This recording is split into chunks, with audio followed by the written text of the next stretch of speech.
about ebooks and technology. And my son, I'm an avid reader. We read crazy in our house, and we have so many books. My daughter's an avid reader. She's 16. Well, my son is he's a numbers person, and he was very small, and he'd see numbers everywhere, and he was always talking about numbers. My daughter always talked about words, and my son numbers. Well, my son was struggling reading. He couldn't read, and he was having a hard time. He was having a hard time with writing and reading, so I had to take him and have him tested, and he was tested I thought maybe he was dyslexic. I couldn't figure it out. Well, he's dysgraphic, and dysgraphia is not dyslexia. It is do you know what it is? Do you know what it is? Okay, so it's a cognitive disconnect between what you know in your head and what comes through to your hand and writing and reading. And so it's just some cognitive work we had to do with him. And so, he wasn't reading. I kept, the teachers kept saying, he's not a good reader, and every time we're in reading and writing, he's getting in trouble and he's doing this. And so I said, no, I know he's smart, and I know. So what we were able to do was he got some accommodations. We had him tested. He's accommodated, and he will never be an avid reader. He will never pick up a book and read. He likes to read those books that have short snippets, like the grossest things in the world, or the 100 most dangerous bugs or whatever. So just a paragraph, and he'll retain that. But audiobooks have been a lifesaver. So we download every single book that he has to read for school, and so we read along. He makes notes. He listens to the audio. He has the ebook as well, and so he has this multi-sensory approach now. And what's amazing is his grades have gone from C's and D's in reading and writing to A's and B's, and it was because of what we're able to do now in a multi-sensory approach. I'm not sure that just an ebook or just an audio book would give him everything he needs to be able to retain. He still has to have that book and this, and he does it in 3 different ways. But I think for people with learning disabilities, a lot of people in Houston, a lot of people are stuck in 3rd grade reading level because they have some kind of learning disability, not because they're not smart, there's just something different about the way they learn. And so I think the resources we have, and the programs we have, and the access that we have to everything will help people that have those, so that we can think differently than they have to sit in class, they have to go along with all the teachers and all the other students and do things the way everyone else does them. We can do them a little bit differently now, so, yeah. 2 initiatives that UC Public Library has that we haven't mentioned is community engagement. It's a team that goes out around the city with a big bus, teaches library skills, teaches computer skills, helps youngsters get some basic literacy under their belt. And then there's also book sales now in neighborhood libraries that really help bring books into the home at very little cost, and also book sales throughout the year. So there are some options that some of the community-based organizations could help us share some of this information and use our services. You'll be inundated. You will be so busy, you won't know what to do with yourself. I just would like to say a few words. Well, first of all, congratulations, all of us, with the Library Week, right? And I would like to salute all of you for everything that you do and everybody who is in the knowledge industry. And I would like to say knowledge industry because literacy initiatives, it's about knowledge, whether it is access to knowledge or providing and teaching knowledge of different aspects. And by providing access to knowledge or teaching different aspects of knowledge, we setting the foundation for future success. And the earlier we start, just like you were mentioning, the early literacy initiatives, and Houston Public Library is great about doing that. Pretty much every branch has early literacy initiatives. And the earlier we start, the better success we will achieve later in our lives. And I would like just to say, give you an example. At our library, this week we have early literacy program. I mean, every week we have early literacy program, and a lady with a 3-month-old baby came. And usually we have in there like 2-3 years old kids with moms or dads. kids, and we do educational initiative there. We read the books, we sing songs, so it's everything, but there is one specific educational topic through all the activities that we have.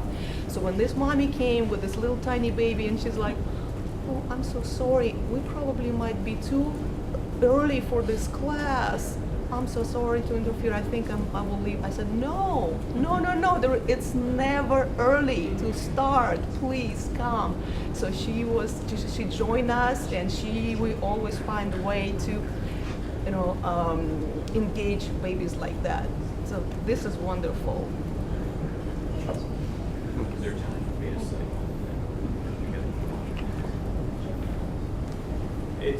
We would be remiss, I think, if we didn't notice this gap between these two presenters up here, because when Sherry talks about a certain percent of those in Houston are not going to have a high school diploma going forward, that's because Edward forgot to tell you that they don't even have to go to high school in Brazil.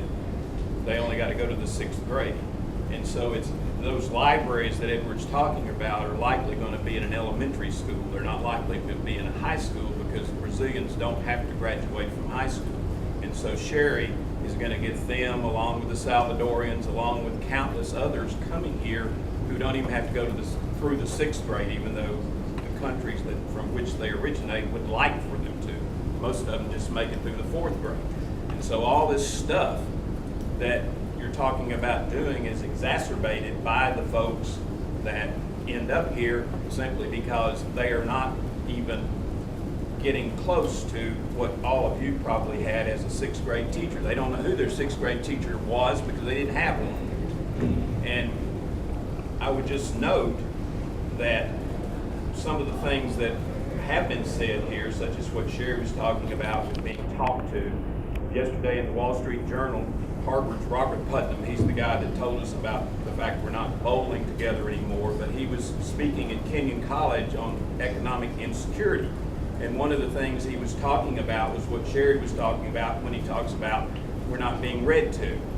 But unfortunately, when I read this in the Wall Street Journal in another library, you're spared, it wasn't an HPL, but there's this thing called a reference librarian, and I jump up and I go ask her, can she find Harvard's Robert Putnam's speech at Kenyon College on economic insecurity, so I can know as much as Sherry does about this talking thing.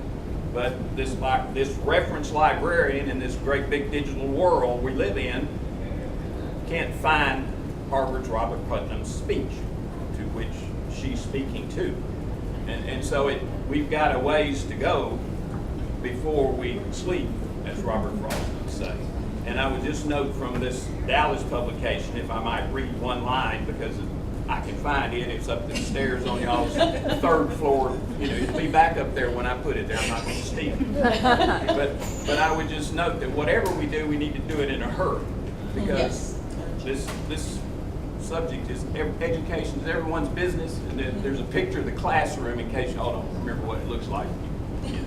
But it's this particular gentleman who has an economic interest in Dallas, which is home to the 6th largest school district in the country, one of those fighting for that 58 million she's talking about. He says that by 2020, about 60% of the jobs in our country will require a college degree or specialized training beyond high school. And from what I'm gathering from this panel, Houston ain't nowhere near there. And so these specialized jobs with this education and all this other stuff are not going to be in Houston. But I'd like to say something to that, because I went to a symposium about 3 weeks ago on House Bill 5. And House Bill 5 is the new legislation that, so what it does, it allows children in 8th grade, from 8th grade going into 9th grade, this is starting next year, 8th grade going into 9th grade, to opt, you now have to opt into the college track. If you don't opt into the college track, you will be on, there are other tracks, and so they're developing, a lot of the school districts around Houston, Greater Houston, are developing these tracks, and what they're saying is, not everyone has to go to college. What you can do is you can get a 2-year associate's degree or a certification to go in some of these high-paying specialized jobs. chemical industry, maritime industry. There are all kinds of jobs out there that do not require a 4-year college degree. They require a high school diploma with a 2-year associate's degree. And so one of the things we're doing in adult education is we're looking at those certifications, we're looking at those jobs, and we're saying, can you also get your GED with that same associate's 2-year degree and get people into the workforce? Because you're right, we're not preparing. If everyone is designated to go to college, we're not gonna accomplish that. We're gonna fail at that. But if we're saying more realistically, not everyone's gonna go to college, this group is gonna go to college, this group wants to do this, they wanna go into this industry, and this group wants to go into this industry, then I think we're gonna be more successful in filling some of those jobs. But you're right, we need to do it right now. And we need to be paying attention to House Bill 5. We need to be paying attention to the implementation of this and what the schools are doing, and to see if it's effective in Well, what. I don't want to tell you how to do your job, but you might also want to We pay can have attention. lunch, you can tell me how to do my job. I'm But- happy for you to tell me how to do my job. But you might also want to pay attention to what they're also doing in anticipation of that fork in the road you're talking about. Yes, I know. Which is to get involved in some of West Dallas, South Dallas, which are needy areas of Dallas, and doing tutoring and some other things, and which wasn't mentioned in this. Well, one Yeah, of we the would other like things that. about Houston's population growth is there have been jobs available to people who do not have this higher education. I mean, we have a tremendous amount of doctors in the city, but we also have a tremendous amount of job growth that has nothing that doesn't require energy. Boy, it's oil and gas business, but it's, you know, it's But that yeah, too. it's lower level skill. So I mean, it's a chicken and the egg situation. Well, The it's city more grows. than just that, sir. If you look at what happened to the big coffee company over here on the east side of town, when one of the mayors got a bright idea that we're gonna tax your coffee beans, suddenly these bright characters decided, no, you're not. We're gonna put them in a container, we're gonna take them out of all these Juan Valdez bags, and so I don't need Juan or anyone else, because they're now in a container, so that the next mayor that gets a wild hair about taxing my inventory, it's gonna be in Belgium tomorrow morning, and the mayor can't get to it. But at the same time, I don't need any of those people who were unloading boats that had beans in them, because the beans are now in a lined container,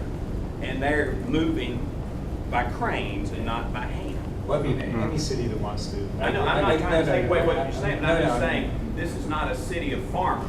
No. And we. I grew up in Detroit, sir. I saw, Right, and I you saw, know- I saw a whole educated population or a whole skilled population of people be turned redundant. So Right, but I that's. completely That's understand correct, where you're because coming they had from. computer screens that they had to suddenly read from, and those bright blinking lights from the control panel. Okay, and are, that's you know, good. I think we have to, I think you made. We're no longer I needed. know.